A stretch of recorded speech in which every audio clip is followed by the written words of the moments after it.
It is 1945. You're driving your wood-filled truck to a windy dirt road. Suddenly something zaps through you, moving at light speed. You catch just a glimpse of it. You think it is strange and that you have finally lost your mind, but you keep going. You have work to do. The truck's not going to drive by itself. But you keep thinking, what was that? Then finally you arrive at your destination and unload your cargo just by nightfall. The factory is conveniently just 1 square away from the town's small wooden church, and as a good Catholic, you go to the Mass. But at the Mass, there is something strange. The father who is preaching here is the same one from the city you left 2 days ago. How could that be possible? Unexpected situations require unexpected explanations, not the usual phrase you are used to hearing. However, it fits well with the story I'm about to tell you. If you by any chance were to come to the state of Santa Catarina, you will find a lot of potholes. But, regardless of that, if you decide to stay and chat with the locals, given enough time you will hear the story from the priest who teleported to Mass. And if you are a little bit like me, you will sit down and ask, what? The story needs a little context and introduction. The region itself was quite remote 8 years ago. Very few people, very few roads, and a lot of trees. These trees, the Brazilian pine tree, were quite valuable for export, so the government starts a colonization effort with the goal of populating the region. The people chosen to populate the new place are the Germans from Bavaria and the Rhineland, North Italians, and the Polish. The one thing in common with all of them is Catholicism.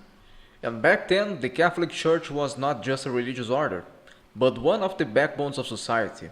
Going to Mass was not only for the soul, but also a way to connect and socialize with the few people living in this land. The few social interactions were mainly sponsored by the church in one way or the other. At the time, the roads were pretty bad, worse than today. Brazil only had 400 miles of paved roads for the entire nation. Sometimes between one settling to the other, there was just a path in the woods, large enough for a single horse to pass by. Settlements were hundreds of kilometers apart. The length that you can do today in 2 hours was sometimes 1 week or more during those days.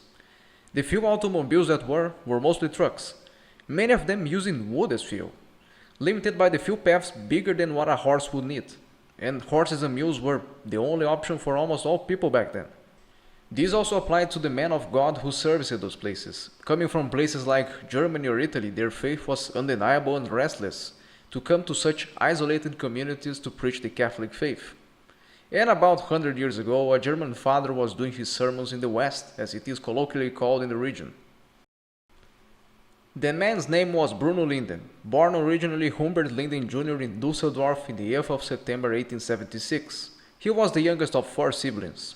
His family lived in the Oberbilk district and his father was a locksmith, raised a Catholic. His original home and church were destroyed in the Second World War, but he would be far away by that point. His holy life began at age 18 in the Netherlands, in the city of Oost, in 1894. Why not Germany?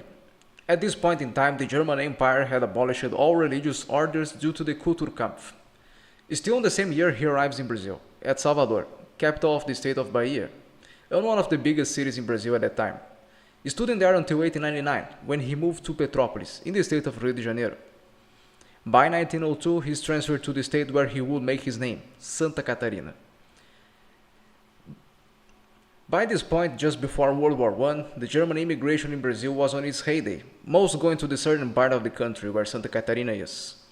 In an effort, quote-unquote, to whiten the Brazilian population, an effort by the very Brazilian government itself. Starting in the city of Gaspar, and a year later being transferred to São José, he would stay there for 14 years, until the night of the 29th of October 1917, when Brazil joined World War I. The local populace, at that night, attacked the church and its priests, due to almost all of them being German, even hunting them down throughout the city during the night.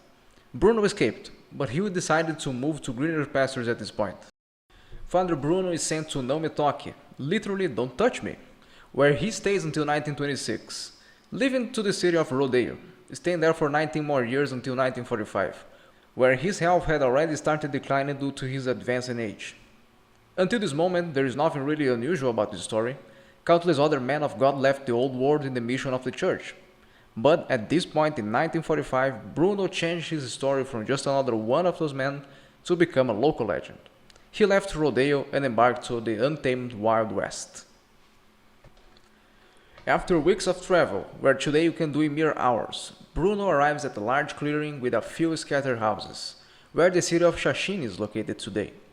There he becomes important to the community as the head of the local church. He would often visit sick people on the fringes of the territory of the city, even when he himself was sick. He was a great man indeed, bringing candles to the jailhouse, which had no electricity, so the imprisoned man would not be left in the dark during the night. If there was ever someone in need of food, he would not eat himself, so the people could eat his meal, and countless other instances of just being a great human being at the service of the church. One noteworthy mention is envisioning the new church for Xaxin, made of stone and concrete, in a neo-Gothic style. That would house more than the whole population of the city at this point. Truly a visionary and a missionary of the church, the people of Xaxin hold him at high regard. Both the main square and the only hospital in the city are named after him, and uncountable businesses carry his name. By the end of his life, Bruno had achieved something very people will, a legacy. Truly a man of the church and a man of the people, and up to this point there is still nothing unusual. But I think you guys can guess by now that he is also known for another more interesting characteristic: teleporting.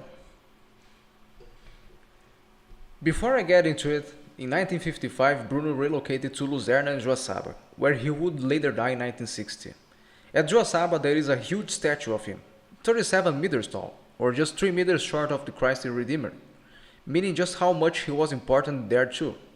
Joaçaba and Xaxin are about 2 hours away from each other today, about 2 days of travel back then. And the people in both cities attest that he would preach at the same time, at the same day, in both locations. And even though I acknowledge that urban legends are a thing and they spring up much more in remote places like this one, it is interesting that everyone who was alive back then at those places confirmed these stories. Bruno is credited with the fact of bilocation by many people, including by the Catholic Church in itself. But it doesn't stop there. Some people go further into saying that he could move at lightning speeds. Many of them are still alive to this day. A lot of them were truckers, people who would work in the roads of the region. And before regular buses were a thing there, they would also give rides to all sorts of people. Many of them would offer to give a ride to Father Bruno, which he always declined. He was not a fan of automobiles. Was being offered a plane ride, which he politely declined by saying, "Well, what if a boat is missing?" And when they would embark in their voyages, some would attest that the lightning had passed through them in the road, just to arrive in the city and realize that Father Bruno had arrived before them, without ever taking a ride. There are many such cases. And when people saw him arriving in the city, many times in the pouring rain, or even hail or snow sometimes, without ever owning an umbrella, they would offer to house him until the rain had passed. When the soaked priest would take a step inside the house, he would be miraculously dry, as if he had never been in the rain at all. Speaking about climate, tornadoes. Brazil is no Oklahoma, don't get me wrong, but tornadoes do happen in it. In March 2015, a tornado struck in the city of Xanxerê, nearby Xaxin. And in 2025, in April, a tornado struck in Chapecó, another bigger city just nearby. Xaxin, being in the middle of them, has never registered a single tornado, even though other neighboring cities also registered 1 or 2 in times passed by. This is credited to Bruno by the local folk, who often to this day still pray for him to save the city in times of violent storms. Bruno was beatified in 2013, having some miracles to his name. One being in 1997, when a man was having surgery for the removal of a tumor. In the surgery, the medics wrongfully applied an injection directly in the vein, when it should be diluted. This mistake was lethal, and his skin got darker, and he died. His wife started shouting and praying for Bruno. They tried to reanimate him for another 5 minutes. When he miraculously revived, the doctors themselves were puzzled, saying it was impossible to survive it. Later, one of the nurses of the hospital got hold of a photo of Bruno, and she insisted, saying that man walked through the hospital whilst the commotion was happening. Well, when I first started the script, I was planning on focusing mostly on the supernatural aspect of Bruno, the teleporting and the bilocation and such. However, during the research, it became clearer and clearer why the people of those places venerate him. His story is not as dramatic or exaggerated as some other man of God, but for those people, It means so much to them. He is a pillar of the communities he has passed. Some of them are just merely glossed over, but he had an impact there. And he is in living memory of the people.